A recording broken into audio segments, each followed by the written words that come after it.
is a presentation of Main Street Media, your source for news, sports, and information on Main Street in Middle Tennessee.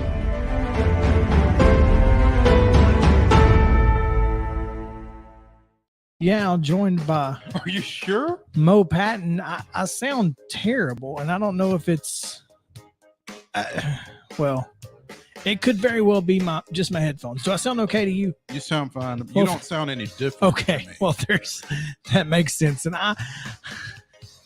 we appreciate you guys being here with us. It's going to be a lot of fun as I help us get through the audio portion of this as well. So should be a good day. Should be a good day. We've done this before. We can make it work. I'm not sure what your definition of a good day is, but okay. Well, it's a great day because it's 60 something degrees and sunny outside, and comparatively speaking, There is that. There is that, because Mo ain't about being cold. So man, what a crazy weekend in sports it was, and we're gonna get to a lot of stuff today. Not only was the weekend crazy, but up until now on Monday has been crazy. We've got a couple of huge stories that have come out. huge, you said, huh? Huge accent. Oh man. God, the puns are flowing today. The puns are flowing. That's all good. And it's still early. Yes, it is. And my contact's all messed up, and it's anyway. No one cares about the plight. Let's just tell them about the sports, Mo. Although I will say, first birthday party was a success. Although 8:00 on Friday night, I received the gift that my daughter and wife had been dealing with during the week. You were warned. I was, in fact. And then Saturday we had some friends over, and at least they received the gift. At least two of them huh? received the gift, and one of them is in Scottsdale, Arizona with it.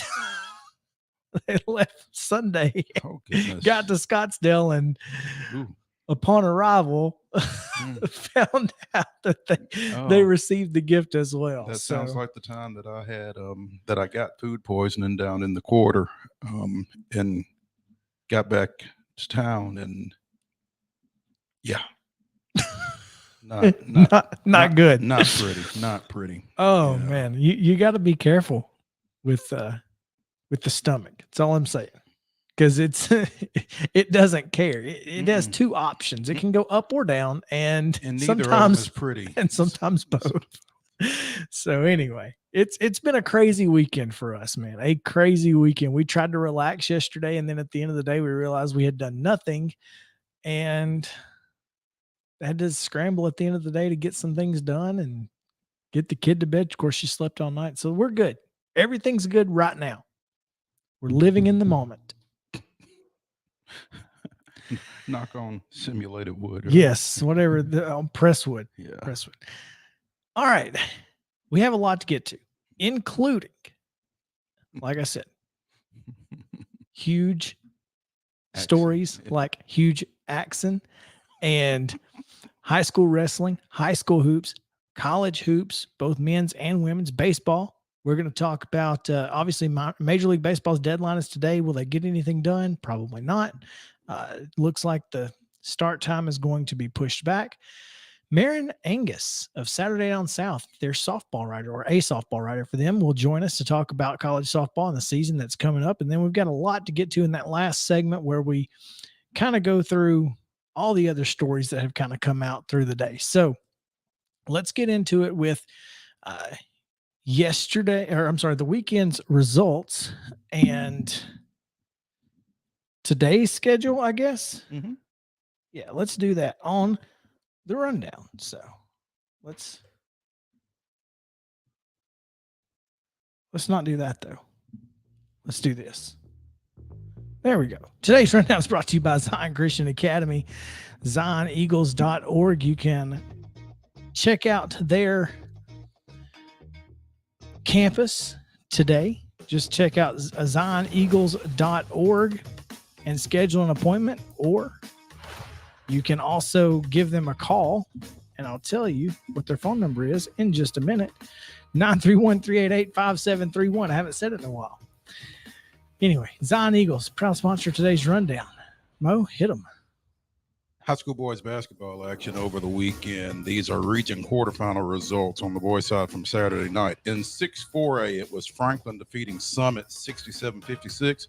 Independence with a 47-46 win over Hillsborough. Columbia Central defeated Brentwood 45-43. And White County in Region 4-3A defeated Lawrence County 48-39. In 5-2A action, Summertown down White House Heritage 69-57. It was Harpeth 61, Loretto 59, ending the Mustang season. In Region 5 Class 1A, Fayetteville down Culleoka, ending the Warrior season 71-49. Richland continues on their trek back to the Glass House 52-36 over Cornersville. And Santa Fe downs Eagleville 62-51. In girls basketball action, results from Friday night. Region 6-4A, it was Brentwood defeating Columbia Central 50-32. Hillsborough downed Independence 58-39. Summit with a 67-57 win over Franklin. In Region 4-3A, it was Livingston Academy 45, Lawrence County 37. In 5-2A, Loretto, a big win over Fairview 76-31. It was Summertown 48, Sycamore 31. Huntland ends Richland season 62-30. It was Wayne County 45, Fayetteville 42 on a last-second buzzer beater to take down. Yeah, Fayetteville was tied 42-42 with about 3 seconds to go, and Drano to end it. There you go. Moore County ends Santa Fe season 54-11. NCAA men's basketball action over the weekend. Third-ranked Auburn goes into Thompson Bowling Arena and meets the same fate as two other previous top 6 teams, falling to number 17, Tennessee, 67-62. Mississippi State with a 74-69 win over Vanderbilt. It was Lipscomb 81, Central Arkansas 66 in ASUN play. Conference USA, Middle Tennessee State claims the Eastern Division Championship with a 69-52 win over Western Kentucky. Belmont defeats Tennessee State 87-67 in OVC action, and also Austin P with a you know what? I don't know the answer to that. I think it was 64-61. With a 64-61 win over Eastern Illinois. Maybe. NCAA women's action, Lipscomb downs Central Arkansas 50-46 in overtime, 97-93. Talk about a barn burner. Western Kentucky gets the best of the Lady Raiders, but man, what a game. Belmont downs Tennessee State 82-44. Eastern Illinois beats Austin P 68-56 in SEC play. 8th ranked LSU 57, 16th ranked Tennessee 54. We'll talk about that later. And Vanderbilt falls to Alabama 77-71. Junior college basketball action over the weekend. The TSSAA tournament cranked up over at Dyersburg State on Saturday. On Saturday, Columbia State defeated Jackson State 60-57 and advanced. On Sunday, the Columbia State Lady Chargers fell to Cleveland State 71-65, ending their season. All right, NCAA baseball action. Let me see if I can figure this out. Illinois defeats Middle Tennessee State. They split a 2-game series, 7-4 Illinois, and then 17-10. Middle gets the win. And apparently field goals were key in that one. 18th ranked Tennessee. Well, they destroyed Iona 27-1, 29-0, and 12-2 in 7 innings. They finally just threw in the towel. 5th ranked Vanderbilt, a 7-2 winner against Army in the first game, 10-7 in the second game, but it was 10-2 before a 5-run ninth. Made it a little bit closer. And then they downed the Knights 6-0 in the finale. Pittsburgh defeats Lipscomb 16-0 and 6-5 over the weekend. Good luck with these softball scores. Number 17, Tennessee with an 8-0 win over UC San Diego. Then The Lady Vols drop a 5-2 decision to Oregon State. Then they drop a 9-8 decision to number 1 Oklahoma and a 2-1 decision to number 6 UCLA. There we go. So yeah, there was a lot. That was a lot. So Tennessee dropped 3 or 4, but all 3 of those were to ranked foes. Oklahoma State sweeps Tennessee State 9-0 and 5-0. Tennessee State also lost to Texas Southern 9-0. Mississippi State sweeps Belmont 8-0 and 7-3. And in a single game, the Raging Cajuns of Louisiana Lafayette, they don't like being called that though. Louisiana defeats Lipscomb 11-3. I didn't know Belmont had softball. I don't know what to tell you. For some reason, I was under the impression they did not have softball. They do. Anyway, NHL action: Lightning over the Preds in the Stadium Series 3-2. Grizzlies defeat the Bulls 116-110 in NBA action, and MLS Nashville Soccer Club over the Seattle Sounders 1-0 last night. Tonight's high school girls basketball action: 5-2A semifinals at Mount Pleasant. Summertown takes on Cheatham County at 6, followed by White House Heritage at and Loretto. Goodness, 7:30. 6-4A semifinals at Summit. The host Lady Spartans take on Hillsborough at 6, followed by Brentwood and Ravenwood at 7:30. JUCO basketball action tonight. Columbia State's men take on Roan State. That's at 4 p.m. this afternoon at Dyersburg State. So check that out as they continue their quest. And in NBA action, the Grizzlies host the Spurs at 7 p.m. tonight. That's going to do it for today's rundown. All right, we got not a moment too soon. Yeah, we got a little bit of time here, but you know what? We'll get to it. Mm-hmm. Hugh Jackson Foundation inadvertently, I guess, admits to tax evasion on Twitter. I can't see them doing it intentionally. Well, I mean, I guess innocent until proven guilty. I guess unless you confess. Exhibit A. Oh. I rest my case. Yeah. You gonna live? My contact's about to fall out. Anyway, like literally, it's not in my eye anymore. So yeah, there's that.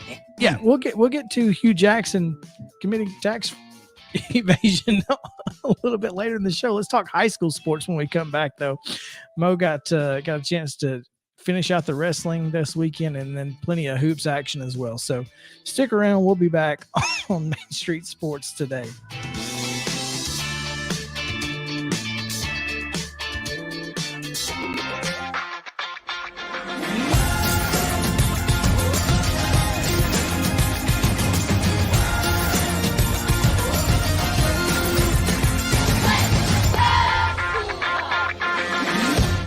Hey folks, while we take a quick break from the show, I want to tell you about our friends over at Custom Stone Handlers in downtown Columbia.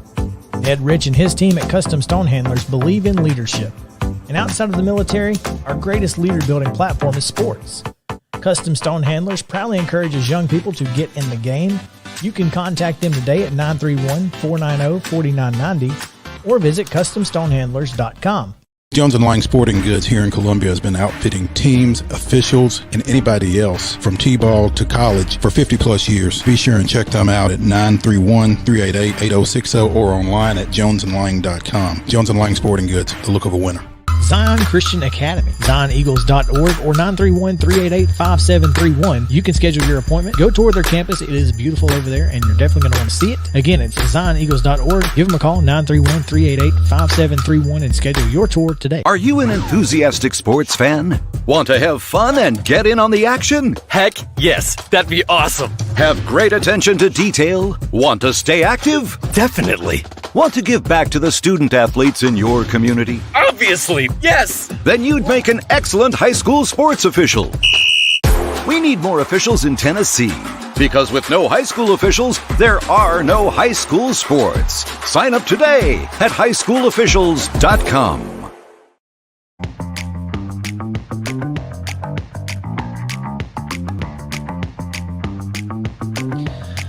Welcome back into Main Street Sports today. Chris Yao, Mo Patton, JP Plant at the house, but making sure the commercials get run and the bills get paid. It's always good. telling you what's happening on the screen there. I'm doing my best to keep the audio from going nuts, but it is what it is. This weekend was big in high school sports. Obviously, we crowned some state champions in wrestling. As we told you, if you missed any part of Friday's show, definitely go back and check it out. Even though it's technically, old news, but there was a lot of great information in there. A lot of great guests that stopped by as we were out on location at the TSSAA State Wrestling Championships. So anyway, go back and check that out. But several champions were crowned over the weekend, Mo, and some of them even from down here in southern Middle Tennessee. Exactly. Yeah. Congratulations to Summit sophomore Jarvis Little, whose dad graced us for a couple of minutes on Friday and kind of spoke it into existence. Mm-hmm. Jarvis coming through with the 1-0 win over Hunter Heflin of Arlington to take the 120-pound Class AA state championship, becoming Summit's first boys wrestling champion. Wow. And you have to qualify it because back in 2016, Jayla Grimes, who went on to run track at North Carolina Asheville, multi-sport athlete. Huh. We like them. Yeah, we do. She won the 148-pound girls state championship as a senior in 2016. So Jarvis, not the first wrestling champion, but the first boys wrestling champion at Summit, and the second for Pete Miller. And Finley Jamison just came up a little bit short of joining Jarvis shortly after getting pinned in the third period of his 145-pound championship match. So tough finish for Finley, who finished second, but I guarantee you it'll motivate him for the next 360 something days. Oh, no question. Yeah, that kid, that kid is seriously motivated. Just watching him get ready for a match. I've seen him a couple of times now, and he's just one of those kids where you don't know where he's looking and how he knows where he's going when he's jogging around, getting warmed up. You're just like, dude, you can blink. Nope. He's intense. Love watching that kid. He's very intense and another multi-sport guy. He played linebacker and is a monster. And what's crazy is, again, he wrestled 145 in the finals on Saturday. He probably played at 165 or 170 this fall. Probably. So do the math. It's pretty crazy, some of the stuff that these wrestlers put themselves through to get on the mat and compete at a high level. And so kudos to them. Also, Brooklyn Long for Independence defeated Summit's Emma Stevenson for the 138-pound state championship. So congratulations to her as well. And we've got coverage, again, of all of the local state wrestling action at the website mainstreetmurray.com. So be sure and go check that out. And we had a handful of other medalists besides the first and second. So Russell Ford from Independence finished second at 113. Riley Lent from Independence finished second at 100 on the girls' side. And again, a handful of other folks that were on the medal stand. And so go and check all of them out. Do want to mention tough go in the finals for our Friday guest, Will Parcell from Page. Went into the finals undefeated at 62-0, as we mentioned on the show, and just could never get anything going against Logan Heckert of Sycamore. Wound up getting majored 13-0. Heck of a season. Tough way to end it. Definitely not the way you want to go out, but again, motivation. And he's a senior. Yeah, but I don't think the last time he'll see a mat. We'll see. We'll see how that goes. Hopefully, but as we talked to him, he was motivated by his older brother Chris, who I think finished 5th a few years back. So he does still have bragging rights at the house. At least at the At house, least, yeah. So he was a good kid. I enjoyed talking to him and listening to him talk to you mostly because, again, all I was worried about was that jacket he had on. So, Also in Class A, Will's teammate Grant Hawkinson finished second at 132. Fairview had a couple of champions, Kendrick Curtis and Jacob Clevenger. And Lawrence County's Samuel Bradley placed 6th at 195. And he had a tough go because he basically lost on a defensive pin. He was trying to execute a move, got caught on his back, and boom, done. That's brutal. Yeah, it was tough. He was winning the match 6-2 at the time. I mean, it doesn't get much tougher than that. So it's very unfortunate. It'd be like scoring an own goal in overtime in hockey. Yeah. That's a fair comparison. That's unfortunate. Very, very. All right. Also, over the weekend, some basketball teams ended their seasons. As we told you a little bit earlier in the rundown, teams like Culleoka and Loretto's boys, Lawrence County, Summit's boys, Columbia Central's girls, Independence's girls, Lawrence County's girls, Richland's girls, and Santa Fe all say goodbye to the 2021-22 basketball season. I think Loretto's boys may have been the only ones to lose at home, though. Yeah, that was a little surprising. Harpeth coming in and it's a little surprising on its face, but at the same time, that's a 3 and a 2, and yeah, those are going to be kind of toss ups, and that's what you hope for. Those unless you're Loretto, those 1-4 matchups were outside of Wayne County, Fayetteville girls, and not so fast, my friend. Columbia Central and Brentwood. Yeah. Outside of those two, there just wasn't a whole lot of drama. Not a whole lot of drama in the 1-4s, but yeah, that Columbia Central Brentwood kind of made up for it. So explain to me, I read the story and you said, so with a minute to go, they're down 7? With a minute 42 to go. Gotcha. They were down 7. By the 43-second mark, they were up 2. Goodness gracious, with that Malachi Horton layup. Mm-hmm. Man. Yeah, they really turned up the defense, and it got crazy. So I'm going to ask you about the controversial charge call, because the way it was explained to me. I can just tell you it was trash. The way it was explained to me, and you tell me if this is accurate, because this comes from a Columbia Central cheerleader's dad. All right. Also known as my landlord. Ball is knocked away on an inbound. Q picks it up, turns to lay it up, and the guy standing there falls down. They call a foul on Q. Basically. That is insane. Well, I will tell you this. And we've had conversations about officials before, and we as you say, we've worn the stripes. It's not easy. But there was one guy on that crew Saturday night that I don't think he made a single call in Columbia Central's favor. Well, and I mean, if that's what you see, that's what you see, but call what you see what you call.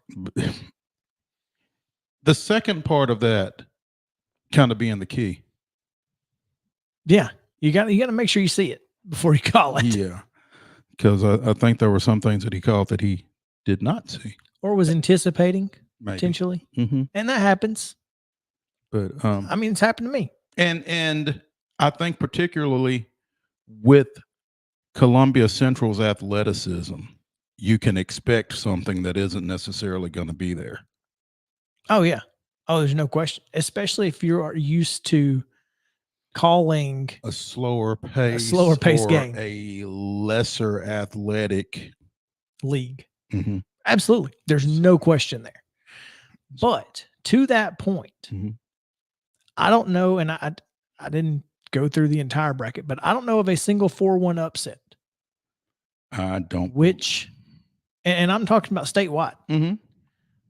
Which brings me to the question that Joe Williams posed on Twitter. Is the tournament too big with 4 classes? Is there a good reason for 4 teams to make the region? You know, I don't want to steal any of Joe's thunder, but Joe is far from the only one to bring that up. No, yeah, weekend. absolutely. I'm just, he was the first one that I saw on Twitter do it. And I think it's a good question. It's a great question. And, you know, here's the thing. I don't know if it's necessarily the 4 classes or not, but sorry, that's a little loud. Maybe it is the 4 classes, because now with 4 classes, you're seeing smaller districts, and you've got a lot of 5-team districts. There are some 4-team districts where everybody goes, and that's not good.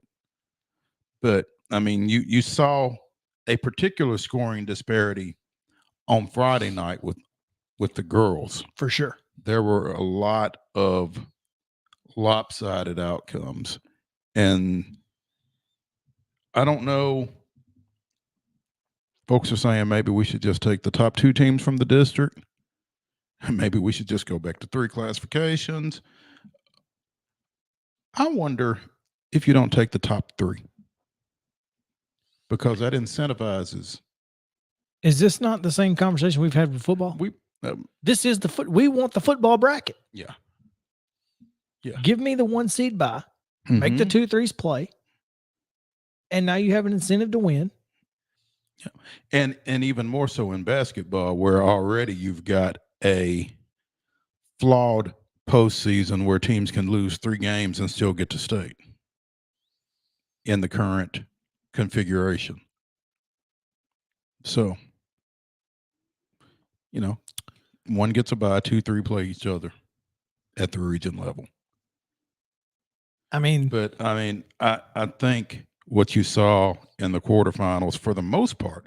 Now, again, like you said, there were, to our knowledge, no 4s over 1s, but I tell you what, if that game is 30 minutes long instead of 32. Polk County beat Sweetwater 42-40. And Brentwood was right there. They were. They absolutely had an opportunity, but Brentwood. But that was certainly the exception. So Gibson County, a 68-54 winner over Camden. That boys or girls? Boys. No, girls. I'm sorry. Gibson County girls? That can't be right. No, that's boys. Okay. I was like, Gibson County girls would not be a 4 seed. That's true. That's definitely. But I mean, it's still far more rare than, you know, is it necessary to have those 4 teams? Yeah. And I think with 4 classes, we got to make that decision, and that decision should be no. What you have to realize also is that this is a 2-year classification period. That's true. And it could potentially go back. I think that some things are going to be evaluated strenuously, and you know, given the lack of support suddenly for 4 classes, we may be going back. I was going to say, you know, we talk all the time about how you can't put that genie back in the bottle. This might be one of those genies. Genie may go back. I think there's a possibility, certainly, that this genie could go back in the bottle, that we could go back to 3 classes. And I think this past weekend that we just went through may have a lot to do with it. Now, it'll be interesting to see when we get to baseball and softball in spring, how that impacts it. But right now, and also how the state tournament gets executed with 4 8-team brackets for both boys and girls. It's just going to be a long week. Yeah, it starts 2 on weeks. Tuesday now. On 2 weeks. As if it's not long enough. It's already long enough. Can we not do a whole extra day? Yeah, I think it could be. I think we could see it go back in the bottle, which would be it would be almost unprecedented for something like that. I mean, you just don't see classes cut. Yeah.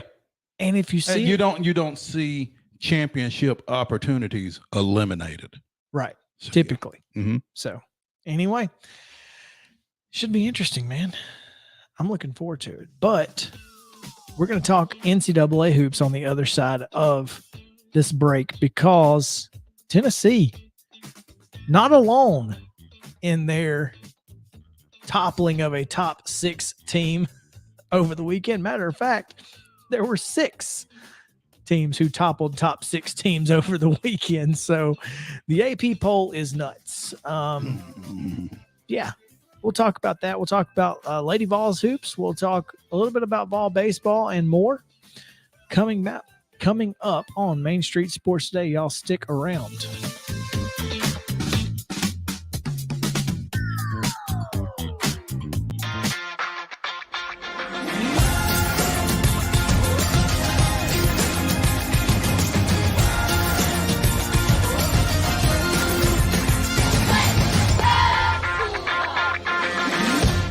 Hey folks, while we take a quick break from the show, I want to tell you about our friends over at Custom Stone Handlers in downtown Columbia.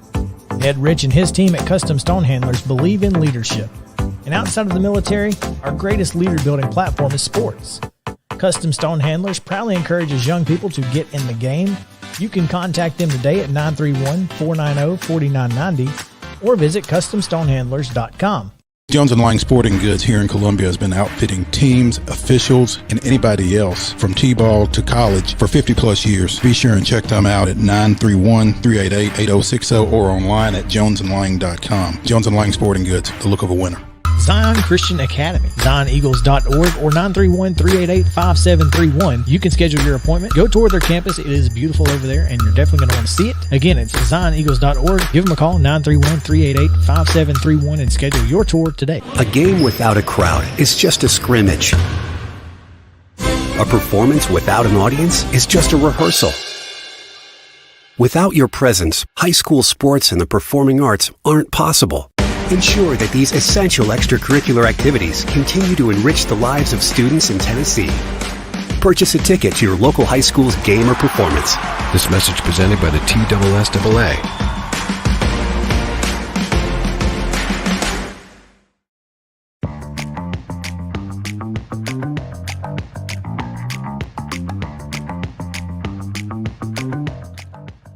Welcome back in Main Street Sports Today.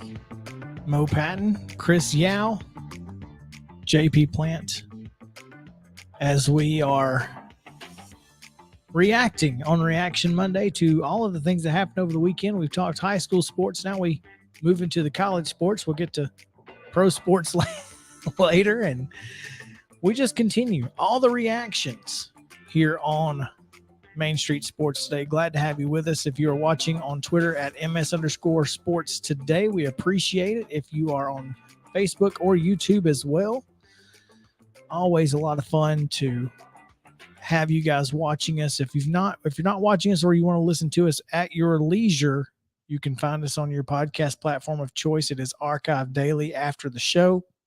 We'll get it up as quickly as we can to your podcast distribution platform. So yeah, check it out. Mo, I'll be honest with you. So obviously Charlie's party started at 2:00. Tennessee at Auburn starts at 3.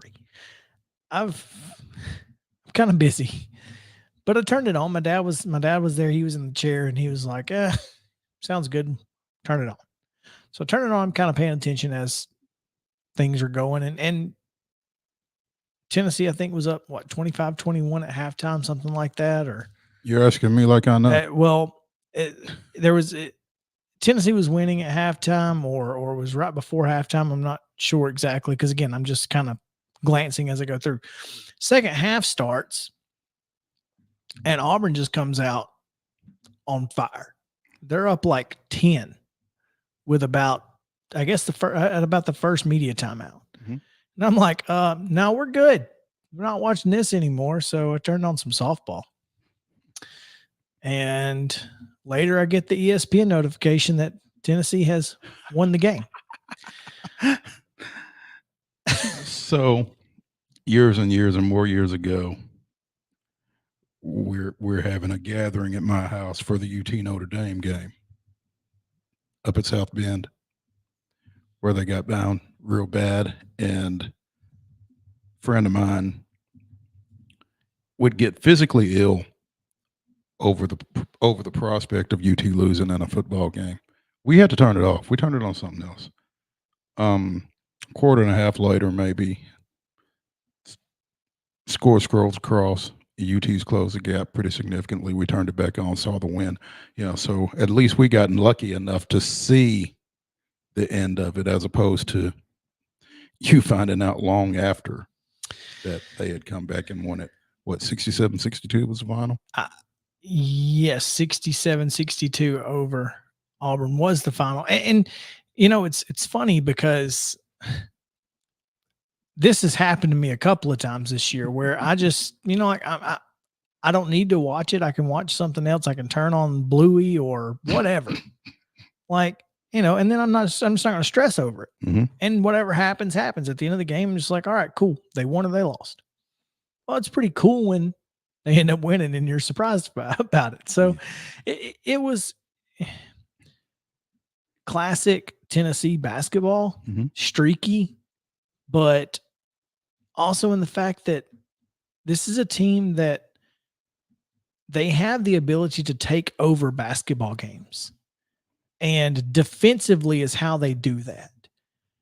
They are able to force you to make bad decisions with the basketball and then capitalize. When they do those two things, whether they're shooting well or not, they can beat you anyway, because turnovers turn into layups, and layups almost always go in, unless you're Vanderbilt against Alabama. Yeah. But I mean, this is a really good basketball team most of the time, and at TBA, still undefeated. Still undefeated at TBA now, as UT detractors continue to point out. They won't be playing any postseason games at TBA. They will not. At least not any that matter. That's correct. I mean, I guess if they were in the NIT, but I don't think they're going to be in the NIT. I don't think that's going to be the case. So they won't be playing any postseason games at TBA. So, but the good thing is that the cliche is defense travels. That's right. Defense does, in fact, travel.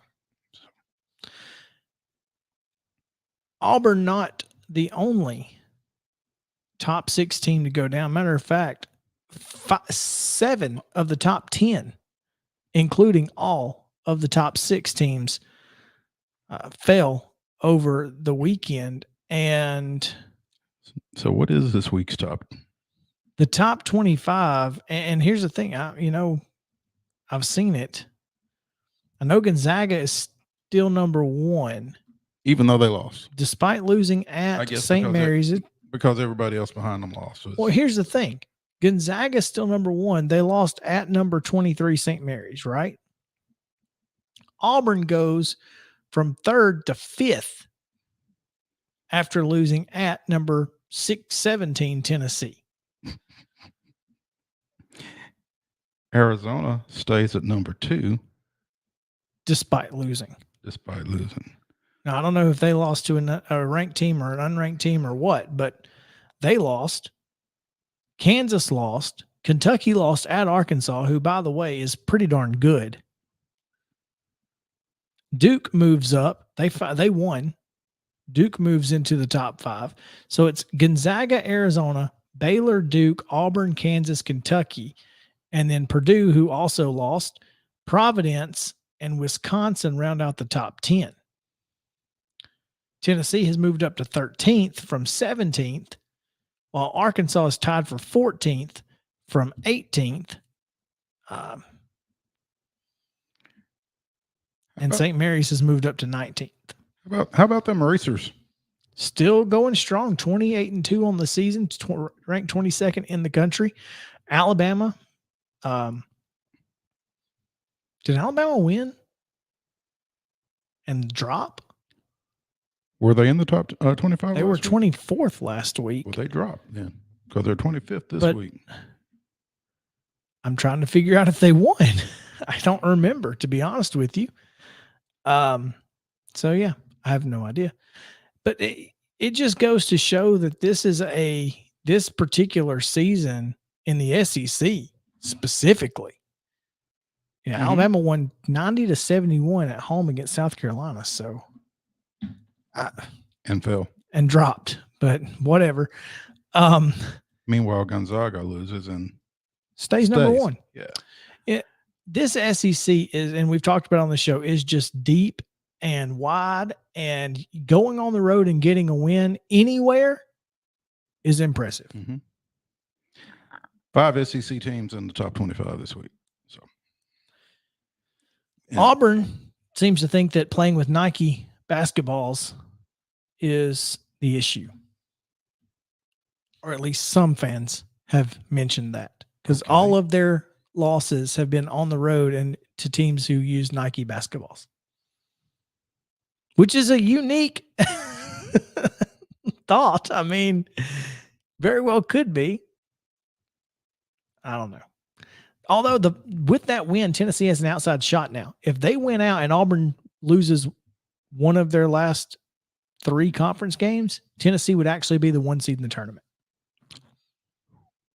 which is wild to think about after, this season and the way it's kind of gone up and down. But I think it again just points to how wild this season has been. Oh yeah, no question. And in all likelihood will continue to be. Yeah, I don't see this one stopping anytime soon.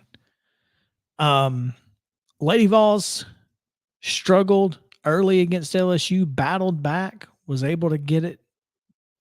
I think they tied it at one point. I don't remember if they tied it or if they just got it down to 2. But either way. No, they did tie it. I thought they did. They did tie it, and then they turned it over a couple of times late. And as we talked to Michelle Vopel, JP and I did earlier this year, and she pointed out UT's propensity for turning the ball over at inopportune times, and it bit them again yesterday as they were trying to get up the game tying shot on a couple of occasions. They turned it over, and against good teams, you just can't do that. And LSU is number 8 in the country for a reason. So, yeah, absolutely. But Tennessee's without at least 2 of their best players. So you have to look at this in a little bit of a vacuum for Tennessee. Well, I think you have to look at it in a little bit of a vacuum, but you also have to be realistic about it, because you don't know when either of them is coming back. And at some point, you're going to have to win a game without them, or continue to say, "Hey, if we had Horston and Green." Well, here's the best part about that. Oh, I'm talking long term.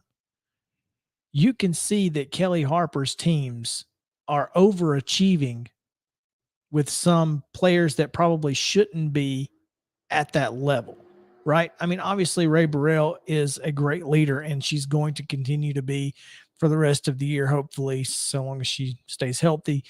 But if Kelly Harper is able to do this with this group, give her a couple of years to get some. Well, I mean, if that's the viewpoint, if that's the perspective that you're taking, then yeah, that's fine. I mean, she definitely has this thing headed in the right direction. Again, they got to take better care of the ball, but for the most part, she's not out there to do it. Well, and she was real good at it. Well, what are we looking at? Are we looking at the coaching job that Kelly Harper has done, or are we looking at the performance of the Lady Vols? I think both. And here's the perspective I'm taking is that Kelly Harper, I'm not upset that they lost to LSU. I'm not upset they lost to UConn. I'm not upset that they lost to these to really good basketball teams, because I don't think they should have been competing with those teams this year. Based on what she had, based on the injuries that have happened throughout the year, I think she's overachieving. So I'm looking at this going, you know what? She's got a mediocre to average team playing above average. And I'm okay with that. Okay. But yes, if we wanted them to be successful this year, if they want them to be a top 16 seed, and but the thing is that's all been there for them being a top 16 seed is there. Yeah. It's still there. And if you had Horston and Green, it'd probably be a lot easier, but you don't. So you got to look at it in that perspective too. Yes. If ifs and buts were candy and nuts, we'd all have a Merry Christmas and the Lady Vols would have a top 16 team. I just feel like if you overachieve for an entire season, did you overachieve? That's a good question, but I think so. I think what she's done with this team was not expected by anyone.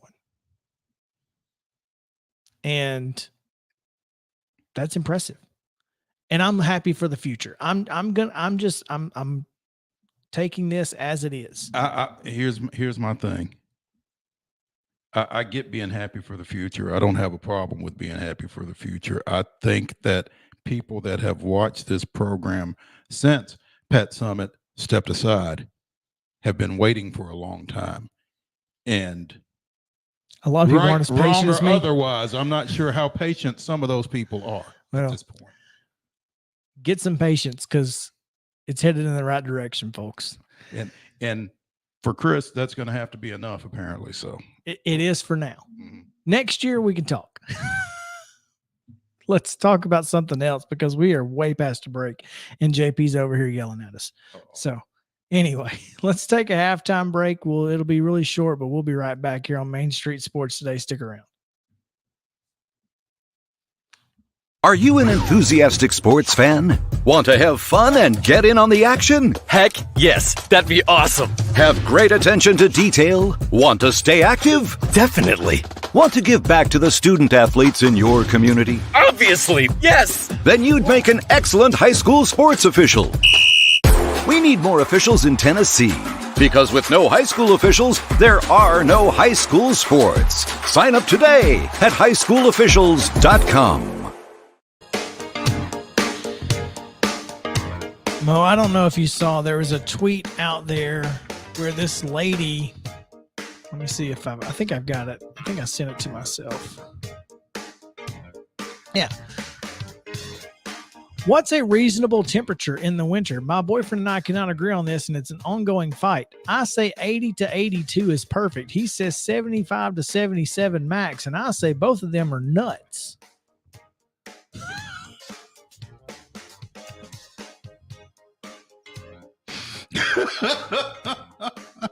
80 to 82? 80 to 82. My power bill's $450 and I don't have it up above 71. 80 to 82. It's insane. I mean, that's literally walking into hell. Yeah. Good God. No. No, thank you. No. I mean, 68 to 72. Is perfect. Right around there. That's where I'm at. Okay, just making sure we're all in agreement here. So. Yeah. 75 to 77 is the boyfriend, so he's crazy too. Which I'm okay with 75 if like it's gotta be, but I mean 80 to 82 though. That's no. I'd just have to kick her out. You would just implode at that. I got nothing. I just saw the tweet and I thought this is insane. You just leave them to that. Good luck. I'll figure it out. But yeah, call me when it gets down to about 72 ish. Oh, let's talk about that huge story about Huge Axon. Right after this, y'all stick around. A game without a crowd is just a scrimmage. A performance without an audience is just a rehearsal. Without your presence, high school sports and the performing arts aren't possible. Ensure that these essential extracurricular activities continue to enrich the lives of students in Tennessee. Purchase a ticket to your local high school's game or performance. This message presented by the TSSAA.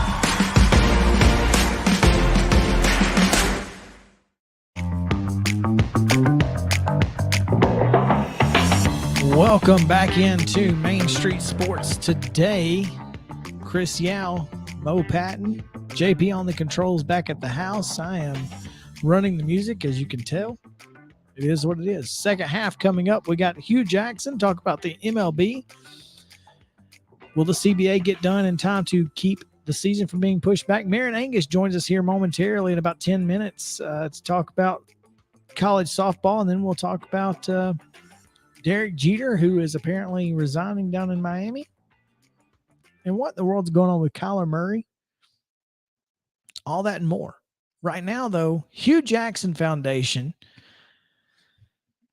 apparently, now I'm not exactly sure how this all started, but It all started when they were trying to defend the hiring of Art Briles. All right. Which is what I thought. Mm-hmm. I was trying unsuccessfully, by the way. The defense of the hiring of Art Briles as offensive coordinator at Grambling State has led to poor decisions on the part of the Hugh Jackson Foundation, who,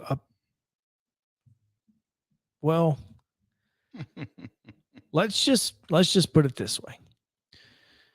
All right. So Dan Murphy at Dan Murphy ESPN. The foundation, the Hugh Jackson Foundation collected $158,000 in 2019, the most recent tax information available. It paid out $115,000 to its sole paid employee and spent another $15,000 on travel, and it gave out roughly $4,000 in grants.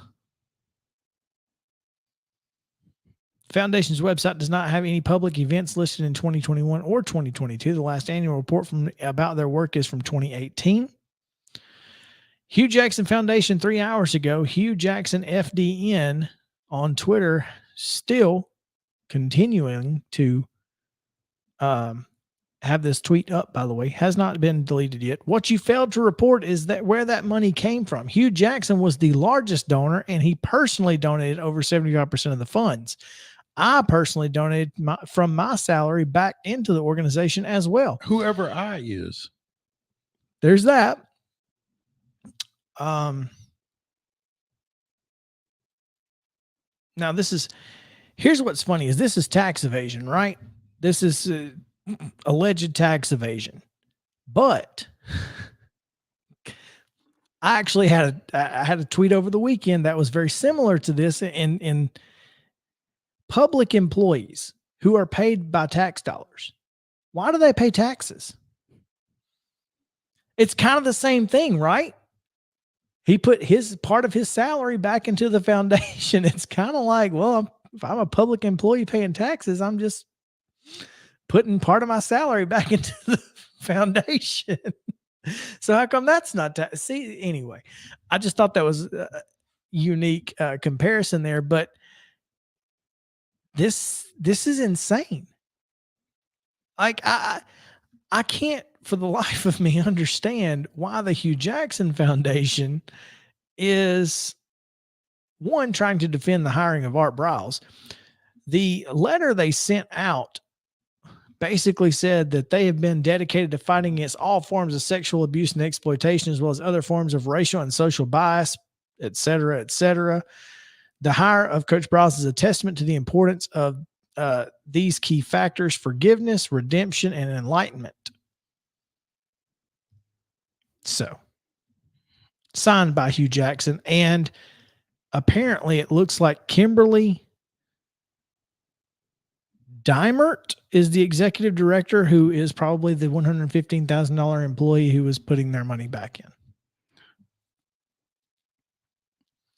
I think. And has one heck of a signature. I saw it. Yeah. I think sometimes the best thing to do is shut up. I mean, period. Just sometimes it's okay to not say anything. And you hired the guy. You made your decision. Why do you feel the need to defend it?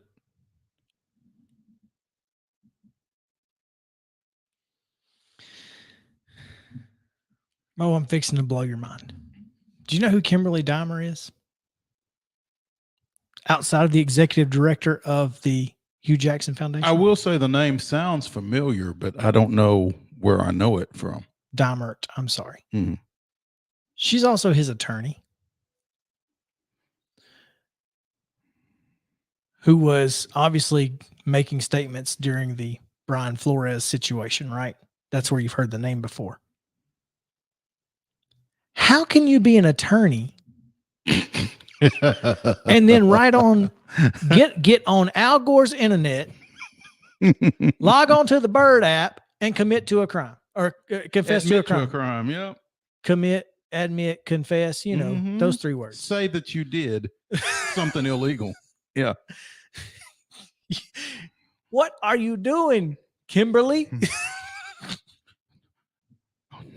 What does that mean? Oh, no, baby. What is you doing?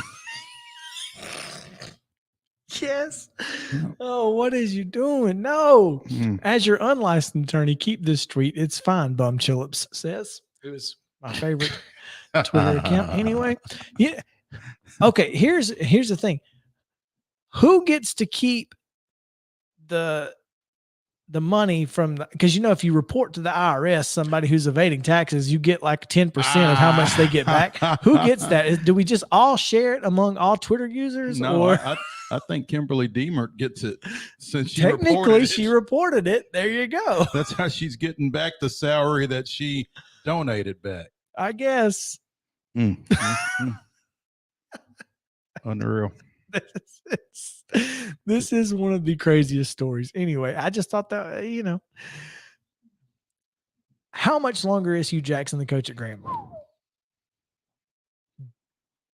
They can't keep him at this point, right? There you go, applying logic to an illogical situation. I mean, they hired him. They stood behind him hiring Browse. Or why are they going to abandon him now? He may be in prison.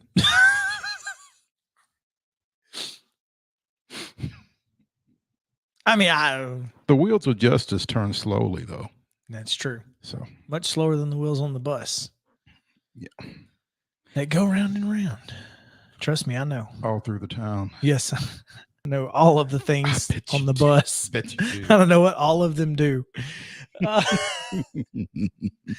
So Major League Baseball's deadline today to get the CBA done, or the season will be pushed back. We're going to talk about that later, but when we come back, we are going to talk some college softball with Maren Angus, who writes for Saturday Down South. So join us as we dive into college softball. Man, the season is upon us, and it's been a good one so far. So stick around. We'll be right back on Main Street Sports Today.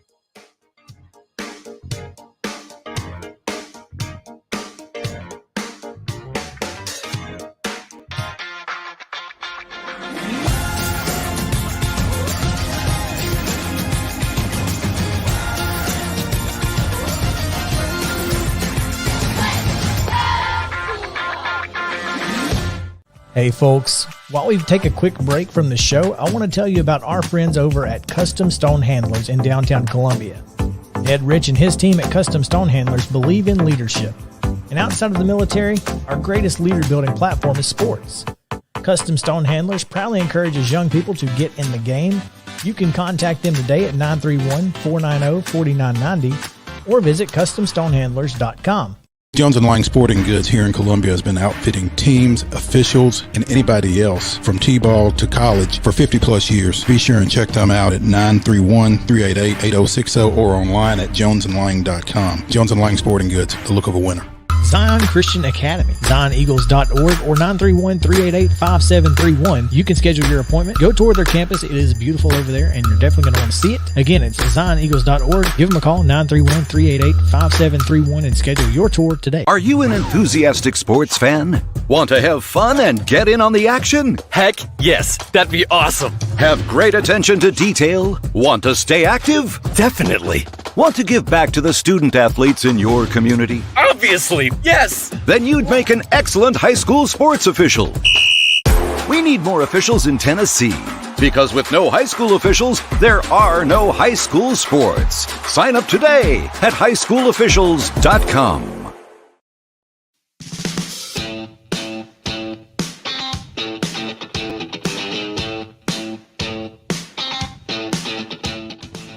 Welcome back in Main Street Sports today.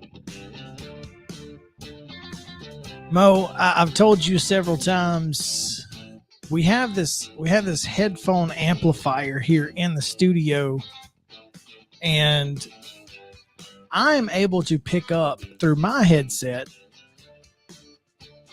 radio signals. And as I turned the audio off from our system, JP, I got rickrolled. Never Gonna Give You Up immediately starts playing in my headphones. And I'm like, how in the world do you get rickrolled on your own radio show? Ain't that something? Ridiculous. But it is what it is. Mo, I'm excited because we get a chance to talk to one of our favorite people about one of our favorite sports, and that is college softball, as the sport has, I guess, blossomed in popularity in recent years. Super excited about it because I mean, I've been watching it for a long time and I absolutely love it. And I'm excited to talk to Maren Angus, who writes for Saturday Down South. Maren, how are you? Well, first of all, I can see myself on your show. Hold on. I have them muted. Maren, how are you? Can you hear me now? I can hear you. It's amazing what happens when we unmute our guests or our hosts. Well, there's that. Yeah. I feel like I can see myself on this show, and this hasn't happened yet. So this is new. I think it's going to be just fine. Are you sure? Because I'm going to ditch the glasses because I get like a glare, you know. Wait. So are those like actual glasses, or you said you've been doing house chores, so they're not like safety glasses or anything? You haven't been dusting and all that. No. These are my blue light prescription glasses. Ooh, nice. You can just see your reflection in them, you know? Like you have blue, you know, you look like one of those the memes with the red eyes, like you just got beat by what. That's exactly what it was. So anyway, Maren Angus of Saturday Down South. What do you expect out of this 2022 softball season? The first, year one A Odyssey. I mean, just the way the College World Series blew up last year and came onto everybody's radar. Do you feel like softball is ready to capitalize on that exposure that they got last year? I feel like it is. And I'm going to say this. I've been texting some people who were out in California over the weekend at the Mary Nutter tournament out in Palm Springs. And that's a tournament that I used to go to every year. And I would just find myself a seat at each field and be able to watch whatever game I wanted to. And this year, it was wall-to-wall people. And for those of you who have never been, the Mary Nutter tournament is played at Big League Dreams in Cathedral City. So they've got 2 quads where and you can watch all the softball you want to play. It's got the best of the best teams, and it's by far the best tournament, pre-season tournament, as we would call it, I think, in the country. And the highlight of the weekend was Oklahoma and Tennessee. There were over 5,000 people gathered around this one field in a ballpark. That is not a stadium.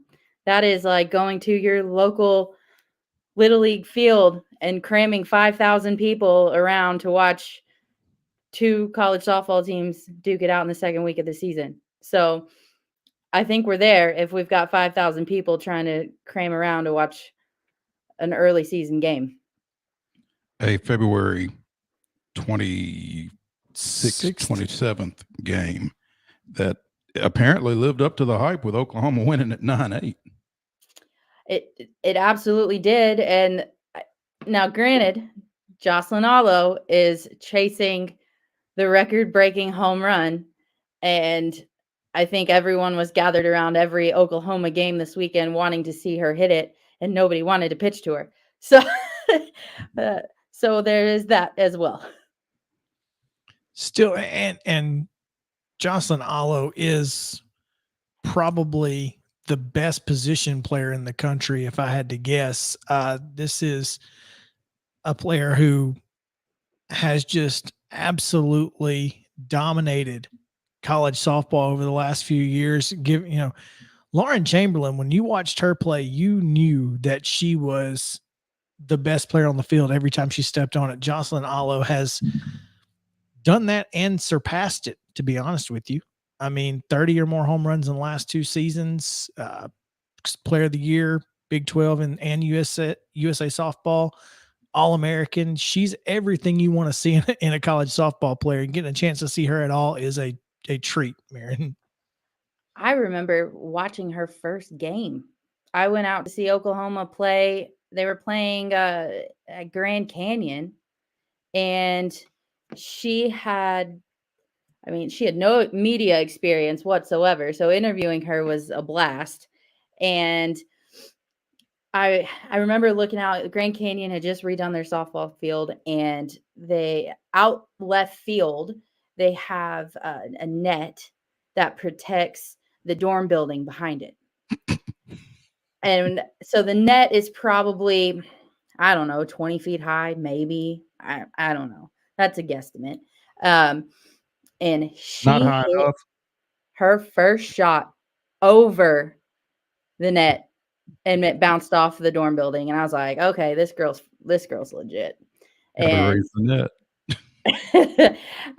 And from there on out, she's just crushed it. And I tweeted out not too long ago, this final season for her, you can't script it any better if it goes the way that she probably wants it to go. And she is set up to break the career home run mark in Hawaii.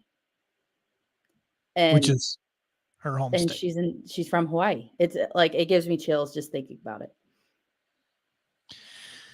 Maren, last year we saw James Madison make its way to Oklahoma City, and everyone rooting for that team.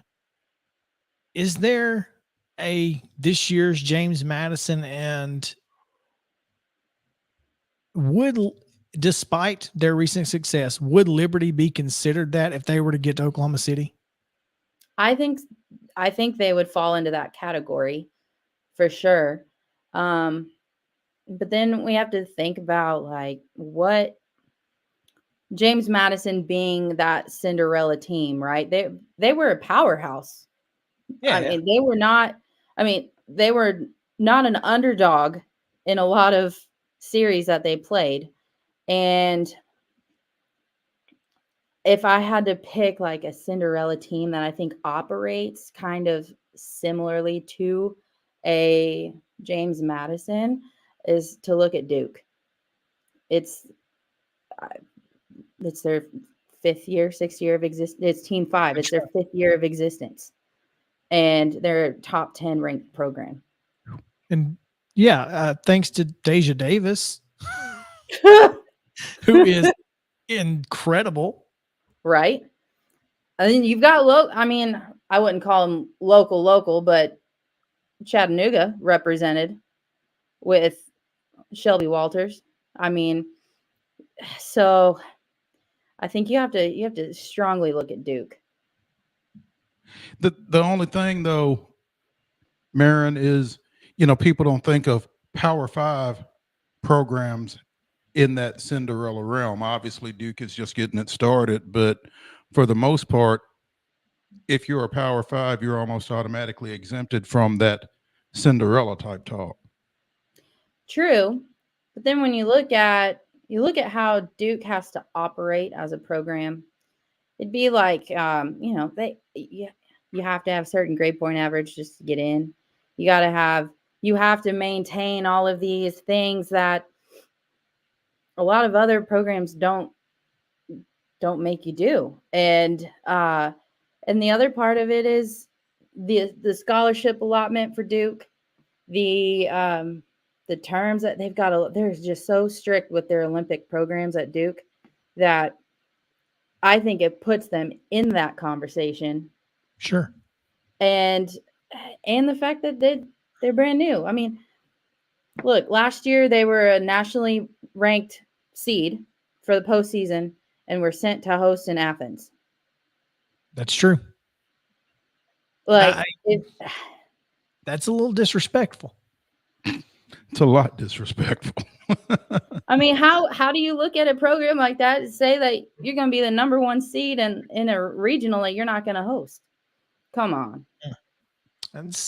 You're right. And again, when you think about the ACC as a whole, Florida State, Clemson. Now, Clemson is another new program. Mm-hmm. They are, Florida State specifically, though, this is an ACC that's obviously not as deep as maybe the SEC or the Big 12, but this is a conference that's not just a Johnny come lately. No, the ACC is climbing fast. The other Virginia Tech. Yeah. I want to talk about this Clemson program for just a second because this is their third year. You're talking about Duke being in their fifth year. This is Clemson's third year, and I believe they've got a couple of local kids over there. Aaliyah Logaleo, who played at Hillsborough, had one of the biggest individual performances you've ever seen last year. I think she hit like 3 home runs and a triple, had like 13 RBIs in a game. And then there's a girl from Battleground Academy over there as well, or at least there was last year. I don't know if she's still there or not. Yeah, Kaya Keller. So they've done a pretty good job recruiting over this way as they've gotten themselves built up. So I don't know. I think Clemson is ranked as well in a lot of people's top 25. So, with Duke and Clemson both being startup ACC programs, I think that's a couple of teams worth kind of keeping an eye on it again, especially with the local input here. Absolutely. Clemson for sure. Clemson, when we talk about, but once again, when we talk about like the comparison of program to program, I mean, Clemson, look at their stadium. Like they've got the stadium, they've got the ticket sales, they've got the who's who of Clemson goes to the Clemson softball games. And I know Duke got overshadowed last year because their stadium is not anything to brag about.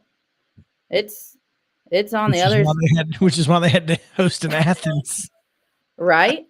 So that's something you have to think about too, is how if they, I don't know if they already did. If you got to think for the future, like how are you going to make your stadium compliant to host a regional? That's kind of one of the things you get in small school basketball. We talked about, having to host a sub-state somewhere else because you don't have the capacity or something like that. It's just that's just things that happen when you don't have the financial backing that some other programs do.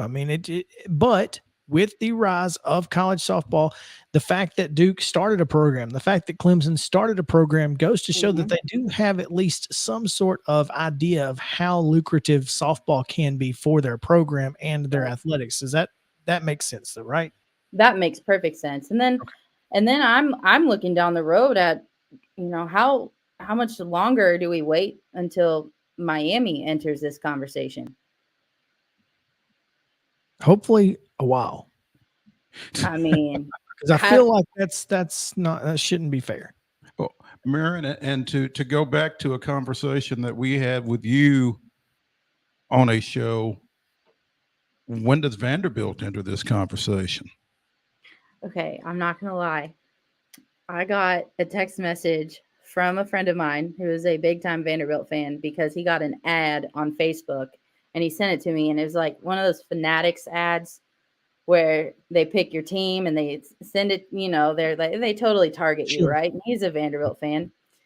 And it was a Vanderbilt softball t-shirt. And I was like, oh, come on. This is not real. Exist, right? Yeah. So I took that, I saved that screenshot he sent me and I sent it to Candace. And I was like, when is this happening? Is this a thing? What are we doing here? Why are they targeting for this? And she just laughed. She goes, I don't know why you got that. If you can buy one though. If I could buy one, I wonder if I still bet could. you can. I bet you can. I would be for it. I might. If I could buy one, I'd be the first one to have it, right? That might be something worth having. Actually. Just kind of get out in front of it. Yeah. Mo, this is like USN not having football, right? They have the football T-shirts that say USN like undefeated since whatever year the school started. We could do that. Vanderbilt softball undefeated since 18 whatever. Yeah. Whatever. That would be awesome. That would be incredible. Maren Angus from Saturday Down South talking softball here with us. And one final thing, that obviously Southeastern Conference is huge here, and we'll have the Mid-State Classic coming up soon here in Columbia. Looking forward to that. Tennessee struggled. They lost 3 of 4 over the weekend to Oregon State, UCLA, and Oklahoma. But Alabama continues to look phenomenal. Number 2 in the country. Montana Fouts is everything that we expected her to be. Can anybody else in the Southeastern Conference come close to this Alabama team? Missouri. That's my gut, and that was barely any hesitation on that. So I'm sold on Missouri, and I also think you can't sleep on Kentucky. So I know Kentucky tends to start slow, but that's Rachel Lawson has this mindset of having an RPI high enough to where she can start slow and be a host at the end of the season, which she consistently is a host, whether it's a 14, 15, or 16 seed. Kentucky has steadily been hosting regional tournaments at the end of the year. So I think those 2 teams are 2 to watch and give Alabama a fight. I watched Florida over the weekend. I'll be honest. It takes a lot to impress me from Florida. I watched them go toe to toe with a UCF team and end up with a score of 12-11. So it takes a lot for Florida to tell me, hey, like, we're here, we're in it. So, but I would definitely tell you Missouri and Kentucky. There you go. That helps us. We appreciate it. And looking forward to getting more college softball coverage again at Maren_Angus on Twitter. You can find her work at SaturdayDownSouth.com. It is fantastic work that you guys are doing there, highlighting softball. We appreciate you, and thanks for coming on the show. Well, thanks for having me. Now I know I can not do household chores all day next time. And you're good though. Like, seriously, it's all fine. Trust me. Okay. I don't think my mom will say the same thing. You know what? Just the knowledge you bring will far outweigh whatever your mom or anyone else thinks about what you look like on this show. We think you look great, and we appreciate it. Thank you. Let's take a quick break here, and when we come back, Mo, we will get into our potpourri of reaction. It's a grab bag. It is instant reactions, first thoughts, and more. So stick around on Main Street Sports Day. We'll be back after this.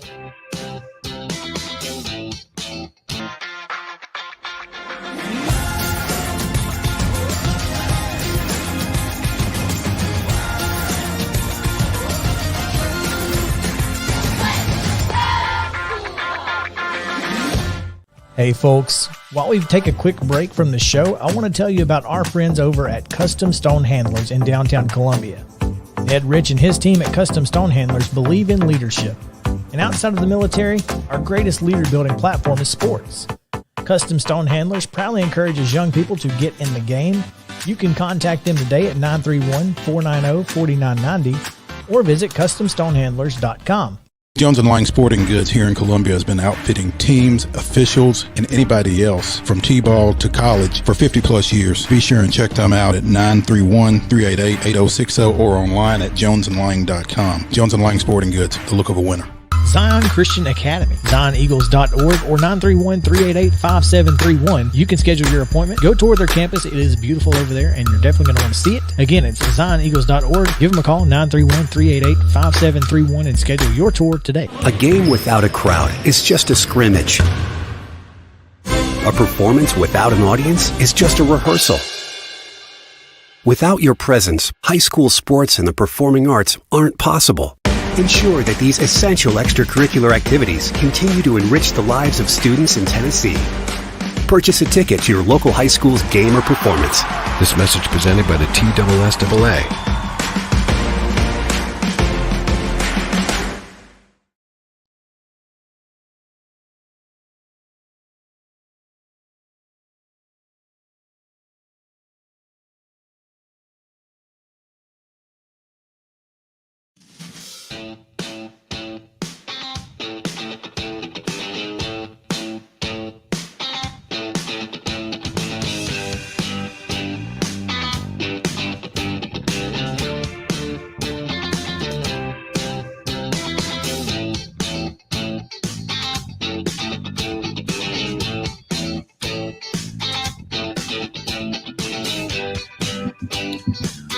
Welcome back in. Reaction Monday here on Main Street Sports Today.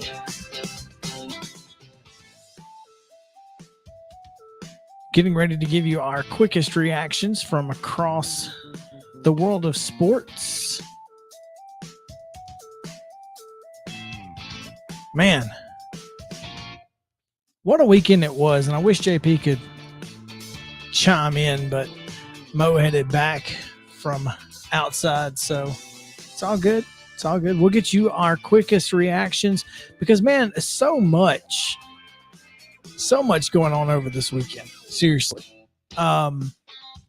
Derek Jeter announced this morning that he is stepping down as CEO of the Miami Marlins. And as so many of our friends on Braves Twitter have made the obvious joke, he clearly realized that Ronald Acuna is the owner of the Miami Marlins, and he wanted to be out. So we know who runs the Marlins. We do, in fact, and it's definitely not Derek Jeter. Yeah, you have to wonder, or maybe it's just obvious, that is some kind of way related to the CBA dissension between owners and players. I mean, it certainly seems like it could be. Probably is. I don't know. I'm interested to see how it plays out for Miami and where they go from here. Basically, he just said that, the direction they were headed is not the direction that I signed up for. So, deuces. I don't know what direction he signed up for that he thought was going to be any different. I mean, it's good. That's why it makes me think it's CBA, Mm-hmm. because that's the only thing that's different. So, Kyler Murray's lawyer released a statement and then posted it on Wikipedia and just made he just rewrote the Wikipedia page.